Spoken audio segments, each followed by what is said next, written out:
And another reason why I like Pete is that he's got very good taste in vans. So this is Pete's Caddy. Hello and welcome back to the Vaux Wizard channel. Now it's that time of year when your car's air conditioning may stop working, as was the case with my Porsche Boxster GTS when I got it out of hibernation a few weeks ago. First thing I did was get it checked for leaks and regassed, but unfortunately because the leak was too small to be detected, it stopped working once again a few weeks later.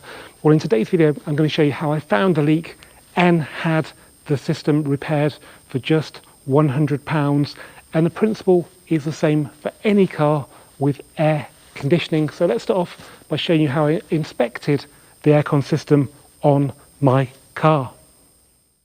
Okay, so to inspect the aircon circuit on 981 Boxster and Cayman, you need to raise the car up on the right hand side, the UK driver's side, and North America passenger side. I do that at the back because that lifts the car very evenly, because most of the weight is at the back. There is an axle stand down there that's actually not taking any weight of the car at the moment, so that's the easiest way to jack it up and get access to what you need to access. Now, because the car was regassed like 2 months ago and there was some dye put in, I'm looking for fluorescent green staining on the aircon circuit. Now we'll start at the front. Obviously the compressor sits on the engine, which is somewhere down here, and it's connected to the evaporator, the cabin, and also to the condenser, the aircon radiators.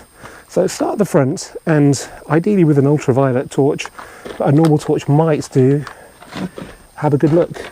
Now these were cleaned out when I got the car about 12,000 miles ago, and when I cleaned them out I also lubricated, sprayed some WD-40 on them.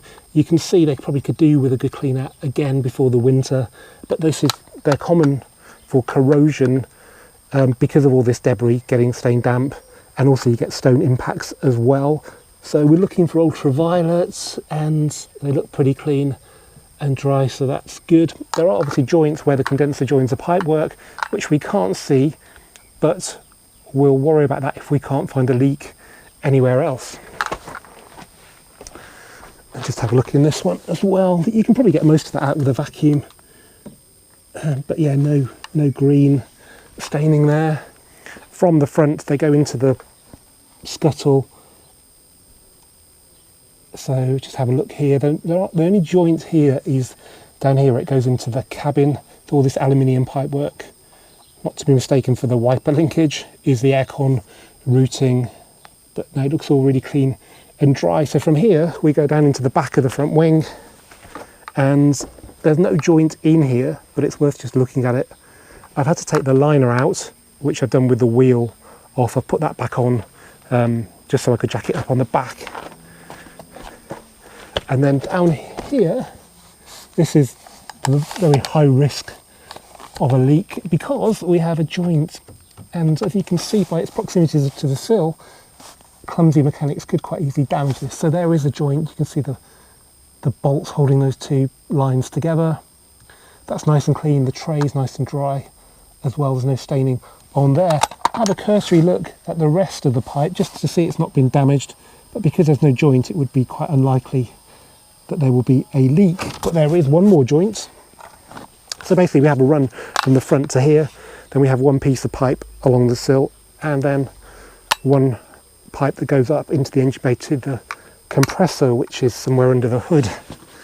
So let's just check this joint again. All you need to do is undo a few T25s like the wheel arch liner and some of these 10mm plastic nuts, and pull the cover down, and what do we have? We have a sea of fluorescent green. So clearly there has been a major leak in that area. Check that out. So on the under tray, on the pipes, it's just a real green mess. So the dye has done its job. The good news is, to fix that, all we need to do is replace the O-ring seals. You have to lubricate them with PAG oil, air conditioning oil. So if you haven't got that, and you're going to have to get it regassed anyway, you might as well leave it to an aircon specialist, which is what I'm going to do. If that wasn't leaking, then I would take the inspection cover off the rear bulkhead and have a look at the shaft where it's driven by the belt, because that can be known to leak, and that's not too hard. And then failing that, I'd be getting the front bumper off and just checking all the connections with the condensers for leakage, because any time there's a joint, there's a chance of a leak. If there's nothing there, then yeah, you'd probably have to somehow get access to the top of the engine, which is quite an involved job. So I consider myself quite lucky now. So all I need to do is get in the car and go and see Pete at Roadchill once again. This time we're going to fix it once and for all with an O-ring, and then put the gas in it, and then we should have icy cold air conditioning once again.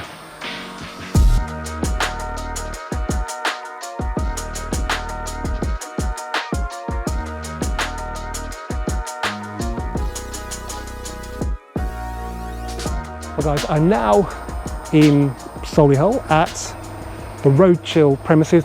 Pete is normally a mobile aircon repairer, but to fit me in June, I've had to come here on a Saturday afternoon, which is fine by me because the alternative was waiting until July, and this car's going to go on a long trip somewhere in July, probably quite early July, so it suits me to do the few miles up the M42. But if you're in the Birmingham or Solihull or Coventry area, then Pete is your man for air conditioning. If you're a little bit further out, just try him, you never know. If the job is big enough, he'll come to you. But if your alternative is a main dealer, then I think you should give Pete a try, even if you have to pay him a bit of money for petrol. What we're doing now is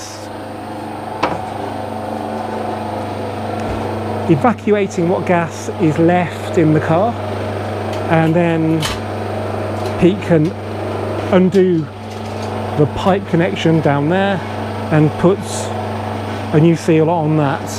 So we don't want to, there is actually some gas left in the system, which isn't a surprise to me. I could hear it working, and when I turned off the aircon it stopped making a noise, but it wasn't enough to cool the car. So that's where we're at now. There's quite a lot of time involved in doing this job properly. So yeah, it's good to go to somebody who does a proper job. And another reason why I like Pete is that he's got very good taste in vans. So this is Pete's Caddy. He likes to put some personal touches on it, so I'll forget stuff, but there's a splitter here, and this plastic bit here he's put on there because that was getting battered with stone chips, but it looks really good because it takes the colour away, gives it a big open mouth like a Focus RS. Wheels, there are 18-inch 225/40 18 Avon tyres, and they look pretty good. As you can see, he likes to paint his calipers as well. Then there's a sort of step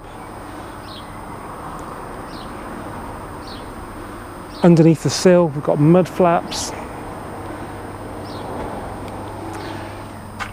and in here you can see it's all beautifully done. Pete did his apprentice as a coach builder, so this is all sort of second nature to him. And then he went on to do aircon for trucks, but now he just does cars mainly.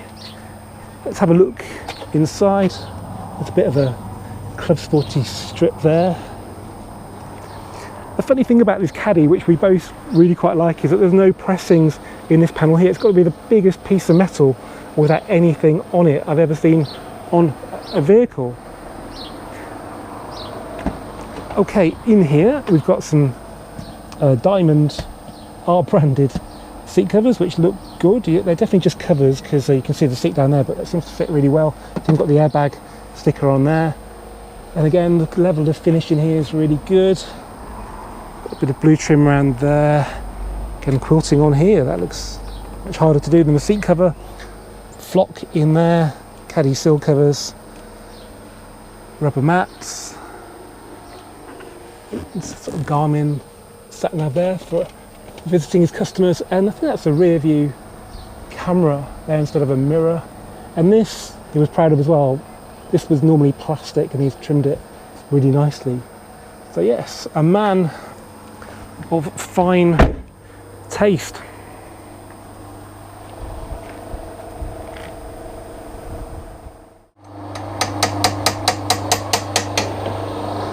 So Pete's trying to split the joint where the aircon pipes meet. There's quite a lot of corrosion, so he's just gently tapping it with a hammer to break that join. The bolt that's holding it together has come out, but there's a pin that joins the two faces together that can corrode. So once that's apart, we should be able to have a look at the O-ring. Here it is. So how much is that, Pete? A few pence? Yeah. And that's what's failed and has caused a leak. Now Kate reminded me the other day when I told her about the O-ring being the problem, that the Space Shuttle Challenger that crashed in 1980 something was brought down by a failing O-ring. Pete says that the new cars are probably even worse when it comes to reliability, because there's a new Aircon gas that eats its way through the O-rings even quicker than the old gas in cars like the Boxster. So yeah, it's yeah, Pete's quite busy, as you can probably work out. By the way, I should mention today is probably going to be one of the hottest days of the year so far, for sure. I'll just show you on the car's temperature gauge, 29 degrees centigrade. So yeah, it's almost too hot to have the roof down. As you can probably imagine, Pete has got quite a selection of O-rings, so he's just trying to find a couple to match mine. Those are mine, aren't they? Yeah. Pete's just cleaning all the crud off the pipes where they meet, because there's a fair bit of corrosion. And if there's anything on there, it could cause the seal to fail again. So yeah, it's good to be thorough. So Pete's now lubricating the seal with some PAG oil, and that's just crucial to make it seal as thoroughly as it can do.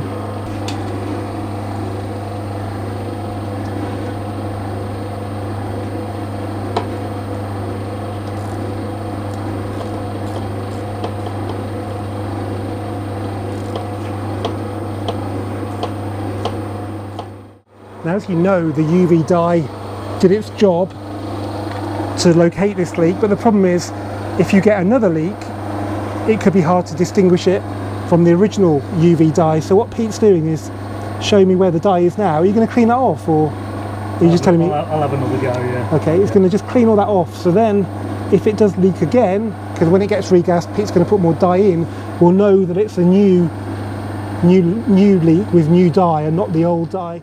Okay, so Pete is now spraying the joint with a soapy solution. Nothing special, is it? No, just very liquid.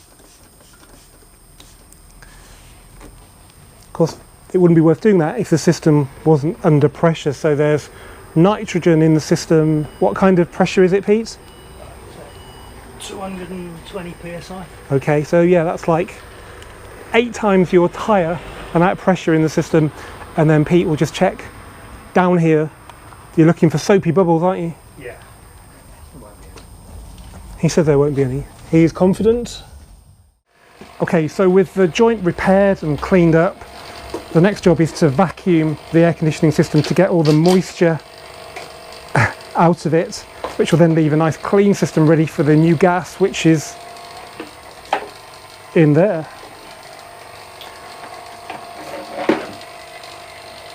Your gauge is doing anything right now? Yeah, measuring vacuum. Okay. What's the purpose of that? Well, you've got to achieve a certain amount of vacuum to boil off the moisture. Oh, I see. Right. So that's how it cleans it. It doesn't just suck it out. It creates a vacuum. Very good.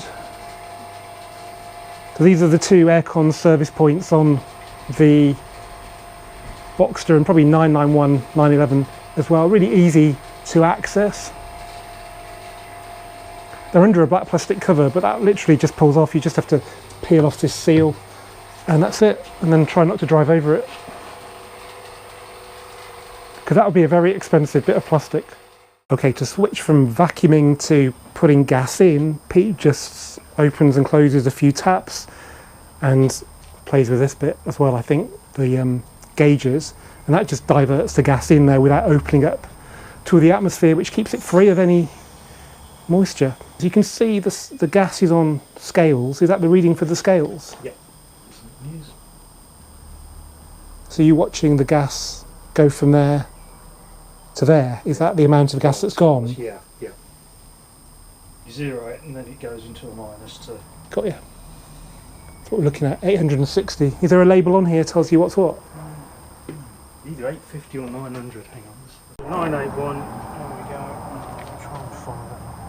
900 plus or minus 25. So 900 grams of Aircon gas to fill the system up. No, 850. 850. Which is what was done in there. Yeah, which is the same as 987. I think, according to your other guide. As I said, Pete's pretty thorough, so instead of just packing you off now, he'll measure the temperature at the air vents to make sure everything's working, because you could still have a system that doesn't work even with the gas in it, couldn't you, Pete? Yes. So it's important to actually check that it works. Now, to concentrate the air where Pete's testing it, he turns all the, well, the left-hand vents off. Okay, so it's actually 34 degrees where the probe is that right? Yeah. Blimey, so we need to get that down a good 30 degrees, don't we? Oh, the aircon's off, by the way, yeah. I knew that would trip you up, yeah. I should have said that, but I didn't want to strain the compressor by running it with very little gas. Okay, so everything's been disconnected now. We've got down to 5.8 degrees, so a 29-degree drop over what it was, well, the ambient temperature, well, in the air vent over there where the probe is. So yeah, results. Thank you, Pete. So if you're in the Birmingham, Solihull, Coventry area, give Pete a call for your air conditioning needs, but you might have to wait quite a long time at the moment. But yeah, thanks, Pete. And let's yeah, actually get out in the sun with the roof up and the aircon on.